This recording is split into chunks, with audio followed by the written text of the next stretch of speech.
Benvenuti a tutti voi alla 11ª edizione di Fragranze e in particolare alla seconda edizione dell'Osservatorio sulle tendenze che Pitti Immagine realizza grazie alla preziosissima, indispensabile collaborazione con IFF.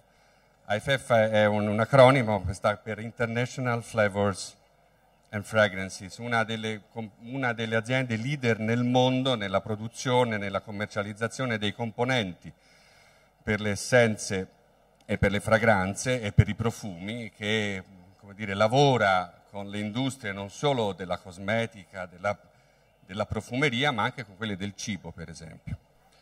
Il tema di quest'anno è il titolo della presentazione di quest'anno è PERFUME X-RAY 2013 e ci sarà presentato da Erika Campagnaro.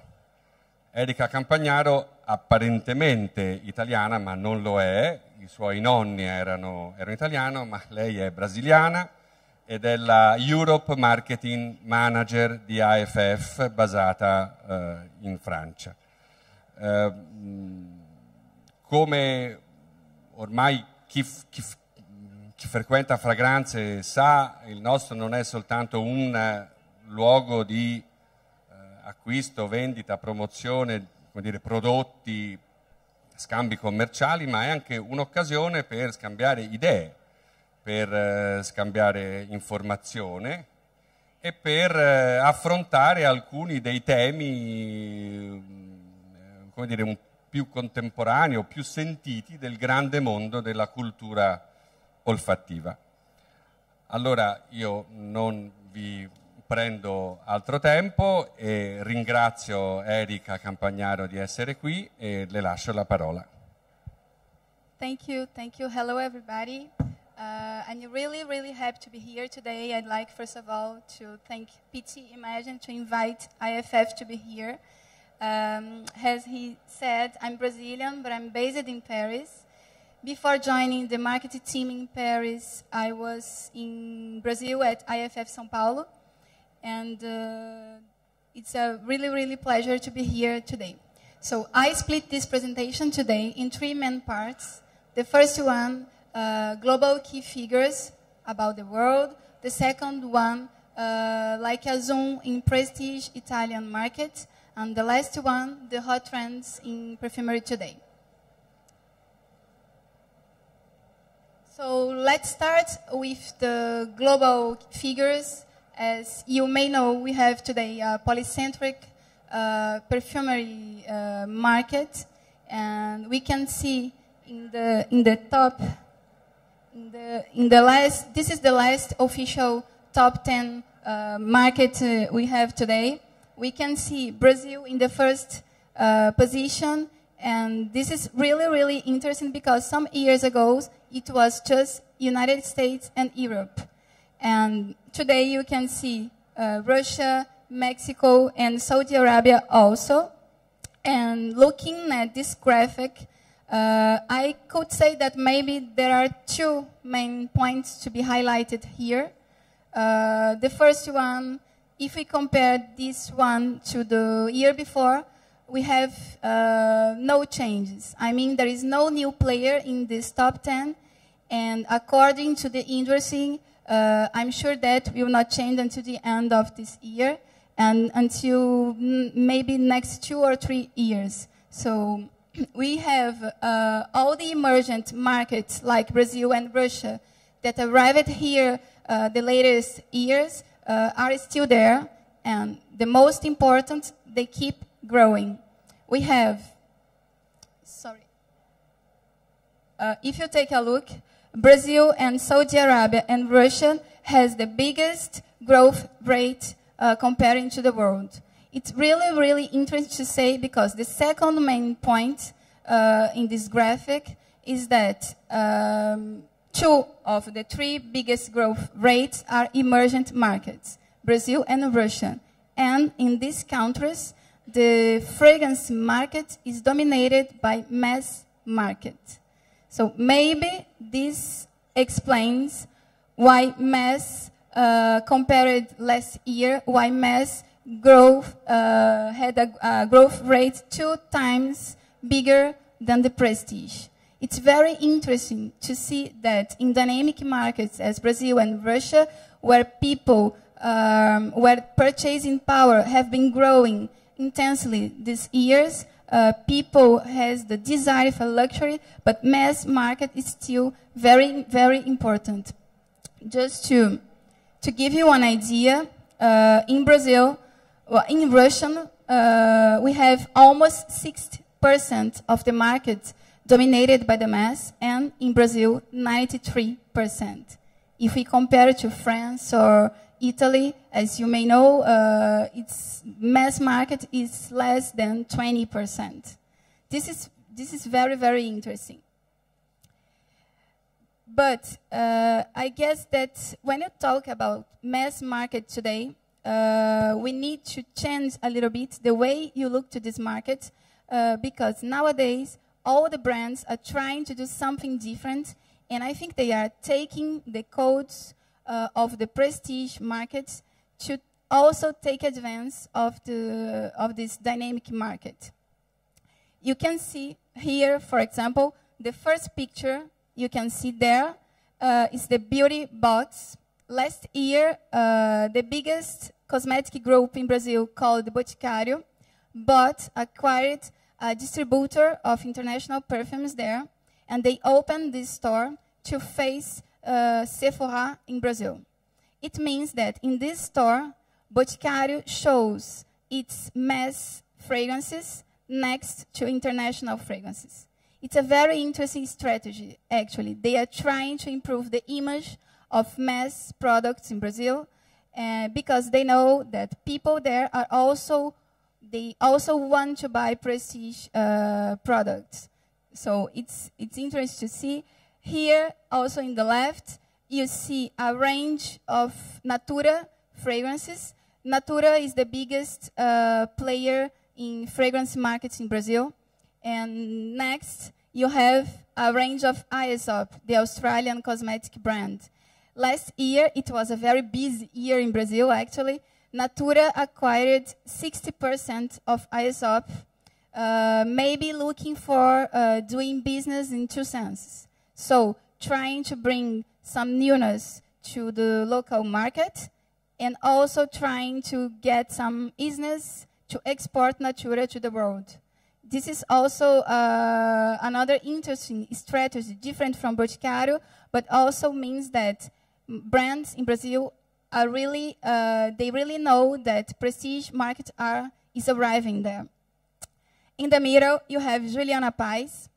Juliana Paz is a very known actress in Brazil, and the Coty group, the American group, decided to launch last year her fragrance. It's a very different business model, because we are not used to do this in Brazil. And Coty decided to do to the mass with his power of communication. And you have Beyoncé in the cover of a catalog of Jequiti. Jequiti, it's another local brand that works with direct sales. Direct sales is the most important channel in Brazil. And also Coty Group decided to do a partnership with Jequiti to sell celebrities, American celebrities fragrances there in Brazil through direct sales. So for me, this scenario means that brands there are really taking the codes of the prestige, because they know people want this there. But on the other hand, if you take a look on this slide, here you can see Sephora. Sephora arrived in Brazil last year, and they started with 1 store, and now they have already 4. 2 stores in São Paulo and 2 stores in Rio de Janeiro. And what are they doing now? In the other hand, as I said, they are taking the codes of the mass market. So they understood that to sell to this medium class consumer in Brazil, they need, first of all, to reduce price, because importing price are very expressive in Brazil. And second, they need to allow them to let them pay in many times. So it means that in Brazil, if I want to buy Yves Saint Laurent fragrance, I can buy it and I can pay it during a year. So I can pay in 12 times, for example. This is a mass market way of work. And international and premium brands are doing this now in Brazil. So I decided to put these two slides here because for me there is a very important answer that we as players in perfume markets, we need to try to answer. If both markets, mass and prestige, are taking codes from each other, I don't know, I'm sure that we can't continue to look to these markets also only as mass markets. Could Brazil become a premium market in the future? How brands need to do to really enter into this market and take advantage of this dynamic and this market in constant evolution today. So this is the question for this first part of the presentation, and then we are going to zoom in prestige fragrances in Italy, because we are in Italy. Here you have the latest top 5, official top 5 for feminine category. So I can, here are the 2012 top, but I can tell you that according to the industry, we won't have big change in this top for this year. So everything should keep like this, with Christian Dior and Chanel as very important brands. And it's also interesting to see that some important launches from 2012 and 2013 are performing very, very well, and I think they will figure in the top at the end of this year, like Jour d'Hermès or Coco Noir. Here is the way we classify the fragrances by olfactive families at IFF. So it's clear for us that in Italy we have a market quite dominated by floral and floriental fragrances. And if you take a look on 1999, you can see that one of the biggest changes was the end of the family we call floral green, and the appearance of the floriental fruity family, the orange one, with a very strong importance. And this is pushed by fragrances like Chance or Lady Million. So just to give you an idea about the market today. And we pass to men category. Once again, we have the top 5, the latest official top 5. And it doesn't change, it won't change, it won't have many changes until the end of the year, like the feminine. And considering the latest launch, it's very interesting to see that all these new fragrances were launched in 2013, and they are performing very, very well. And I'm sure they will have their place in the top 30 at the end of this year, especially Versace Eros or Gucci Guilty Black.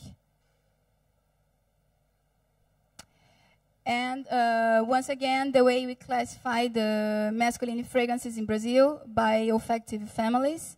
So, as in real life, men are simple, very more simple than women. And we have here just one big change. It was the slightly decrease of citrus family and a slightly increase of oriental family. With fragrances like 1 Million, Dior Homme, or yeah, I think this is the most important in Italy. So this was to talk a little bit about the global market and also the Italian market. And now we go finally to the last part about the trends. If I ask you today what is hot in fine fragrances in terms of trends, I'm sure that everyone has a special regard considering this, and we selected some important trends to share with you. I start with rose, an iconic ingredient of perfumery, but that was very well sculpted last year and also in 2012 by our perfumers to reveal many signatures for feminine fragrances. So here, among all these launches of 2013, we can see rose brings different signatures, like fresh, like for L'Eau Rose Balenciaga, or more fruity, like a Guess Girl, or in the beautiful launch, Repetto, more woody, more chypre. Donc, it's very interesting to see that an iconic ingredient as rose is now being working to bring a wide range of femininities, actually. So we can go from a pure to a more sexy rose and women. We can come from a more shy or understated women and go to a more mature and grown up, or even a romantic or a more rock and roll women through roses. Then we pass to the second trend. Actually, this trend is two trends in one, because we have all the intense black, night, and elixir versions. And on the other side, we have all the aqua, light, contrasted, fresh versions. So brands are now trying to increase their portfolios to a more, to a easier and I could say faster way, launching flankers or intensifying or refreshing the original fragrances. So here we can see one of the most important launches of intense versions. What they do, they will intensify, they will highlight the heart and the dry down of the fragrances to launch these versions. So we have Yves Saint Laurent Manifesto l'Elixir, or Yves Saint Laurent L'Homme Parfum Intense, or another great launch for this year, Bulgari Man Extreme, or Calvin Klein Dark Obsession. But if you take a look, as I was telling you, for almost each intense version, we have a light, refreshed version being launched. So for women, we have all the eau, aqua, eau légère, and aqua floreale have been launching, like Eau Jolie, Lolita Lempica. All these fragrances have sparkling and luminous top notes to refresh the original ones. But for men, it's a little bit different because they pass by the sport. It means physically, like the Invictus of Paco Rabanne, or more casual chic, like Dior Homme Cologne. Another very important trend of this year is the inspiration on the Middle East. So it means that brands will launch some specific products for the Middle East, or they will be just be inspired by the Middle East to launch for the Occident. And sometimes they will launch for the Middle East, and if it works, they will spread it for the whole world after. One important point here is about the ingredients. We have been seeing many launches with wood, like O-U-D, wood. An ingredient that we can find, for example, in Supreme Bouquet of Yves Saint Laurent, part of the Yves Saint Laurent collection Orient.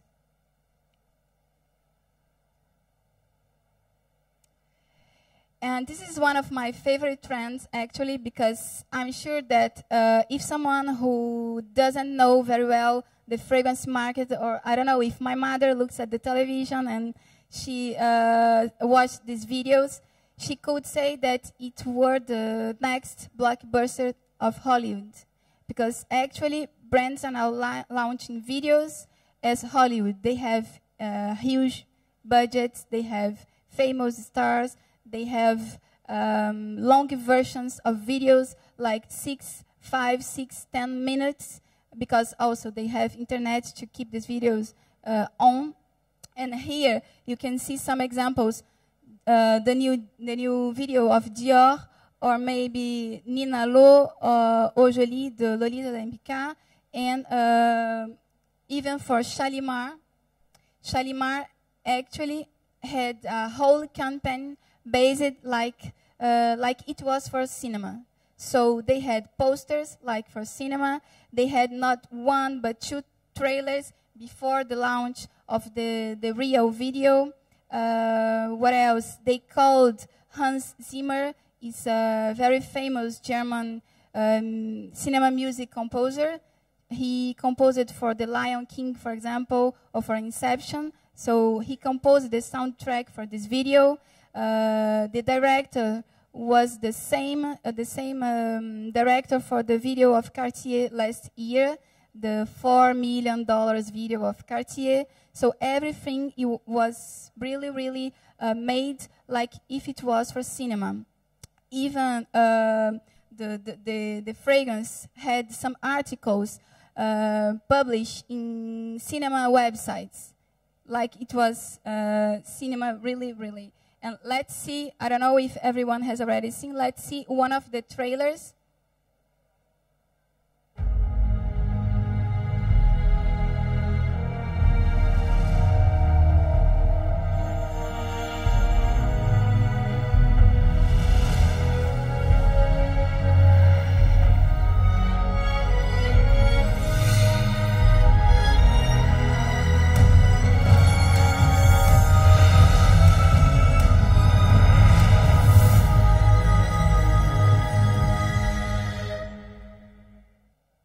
Even the announce was like if it was in cinema, in a movie. So it's very, very beautiful. And then we go to the trend we call show must go on, keep online, because everybody knows that internet is very, very important today for brands, especially in perfumery. But what is interesting to see here is that brands do not stop to try to find another way to work with internet. So for the latest launch of Lolita Olympica, LM, by the way, is today the day of the launch, they invited the clients to go to the website to try to find a password and then ask to receive a sample at home before the official launch of the fragrance. So here you can see the video that was showed in, only at YouTube.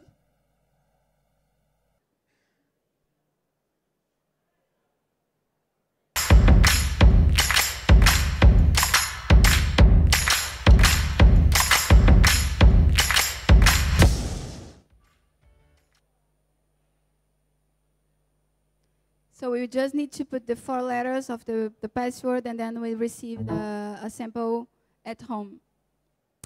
Another nice example, I don't know if you have seen, is the launch of Honey, the latest for Marc Jacobs. They started a story at YouTube, at internet, taking Honey, the fragrance, to have some promenade in New York. And then after, they invited the clients to go to Instagram or Twitter to try to find another places to take Honey to promenade. Let's also see the video that started at YouTube.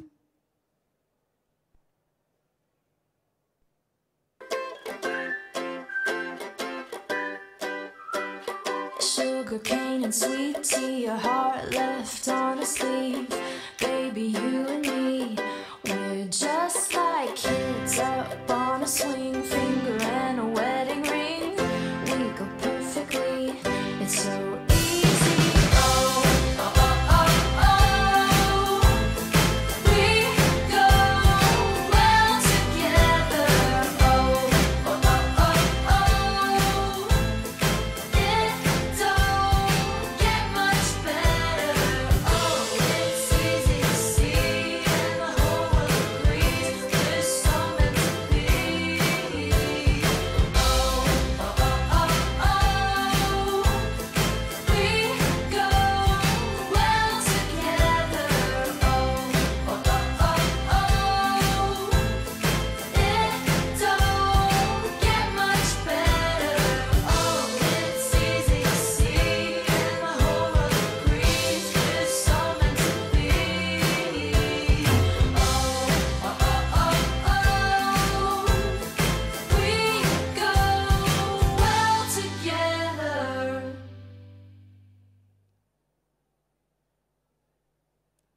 And then we go to the, because actually we can think that this marketing with internet just works for brands that target young consumers, and actually it's not true, because even Shalimar had the avant-premiere by Facebook one day before the official launch of the fragrance. So internet nowadays allow brands to do everything and to keep the show in the internet, to keep the contact with the clients. There are many other trends that we could share here with you today, but we selected this one because I think it shows a little bit about the market and we can understand how it works today. But so this is everything I had to say to you. Thank you. Grazie.